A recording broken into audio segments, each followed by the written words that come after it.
Bonjour à tous, bienvenue dans cette nouvelle capsule vidéo sur la classification périodique des éléments et plus particulièrement sur les règles du duet et de l'octet ainsi que sur la formation des ions.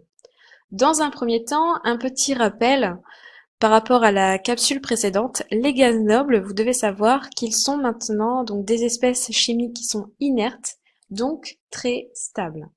Donc un petit rappel par rapport à la stabilité.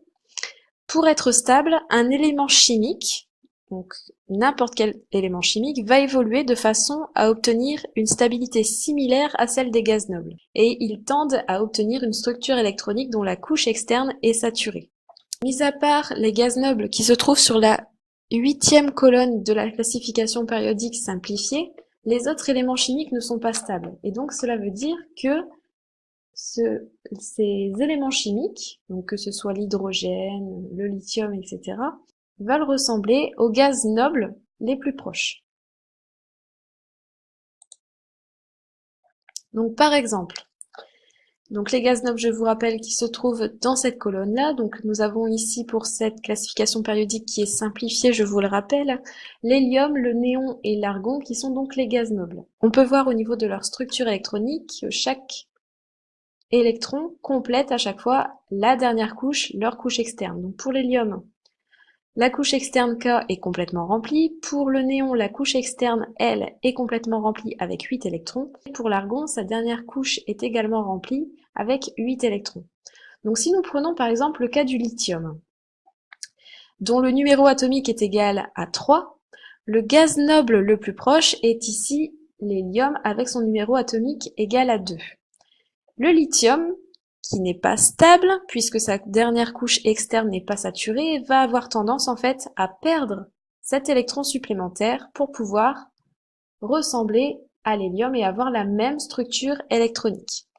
Si nous prenons maintenant le cas du sodium, qui a pour numéro atomique Z égale 11, son gaz noble le plus proche est le néon avec son numéro atomique égal à 10. Le sodium va lui avoir tendance donc à perdre également son dernier électron afin d'avoir la même structure électronique que le néon.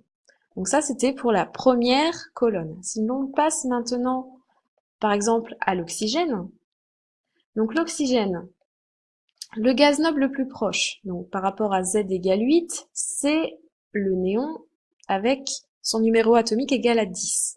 L'oxygène, lui, pour remplir sa dernière couche électronique, va avoir tendance donc à gagner ces 2 électrons, pour avoir un L8, donc va gagner 2 électrons pour pouvoir justement ressembler au néon.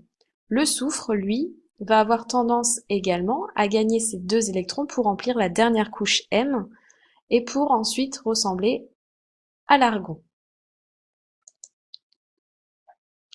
Ce que l'on vient d'appliquer ici, c'est la règle du duet et la règle de l'octet.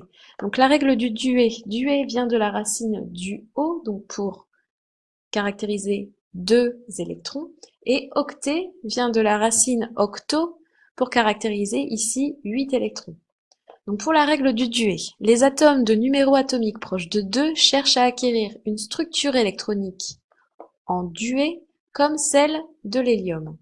Donc l'hélium, je vous rappelle qu'il a une structure électronique en K2.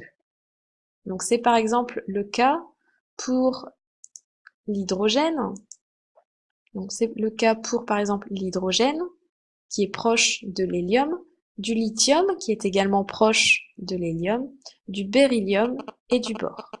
En ce qui concerne maintenant la règle de l'octet, donc la règle qui a été définie, est que les autres atomes cherchent à obtenir une structure électronique en octet, donc en 8 électrons sur leur couche externe, comme celle du néon ou de l'argon. Donc la structure électronique du néon, c'est K2L8. Les autres éléments veulent ressembler au néon, donc pour compléter leur couche électronique, L a 8 électrons, ou celle de l'argon, où cette fois-ci ils veulent compléter leur couche électronique M avec 8 électrons. Donc justement, en respectant la règle du duet et de l'octet, les autres éléments chimiques vont former des ions. Alors dans un premier temps, petit rappel, qu'est-ce qu'un ion? Donc je vous rappelle qu'un ion, provient en fait d'un atome qui peut gagner ou perdre un ou plusieurs électrons et ainsi devenir des ions. Des ions sont donc des espèces chargées. On a ici 3 exemples. Les ions chlorure, Cl-.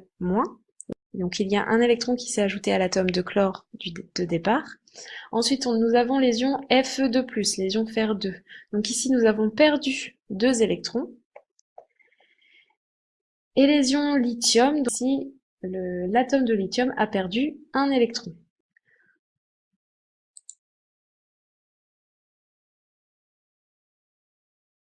Donc par exemple, si nous prenons le fluor, donc avec Z égale 9, sa structure électronique donne K2L7. Si l'on veut appliquer la règle de l'octet, donc l'atome de fluor va avoir tendance à gagner ici un électron.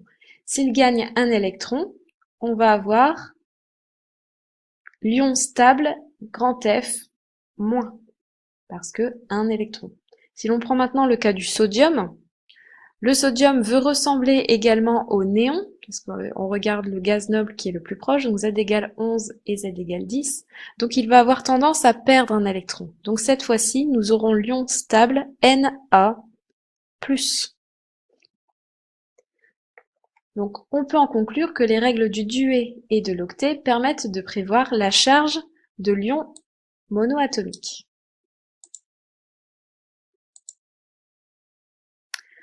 En remarque, donc pour vous entraîner sur la formation des ions, savoir quelle charge on doit placer au niveau de l'écriture de l'ion, vous avez un lien d'exercice sur le Padlet. Je vous remercie de votre attention. N'oubliez pas de répondre au questionnaire. Bonne journée!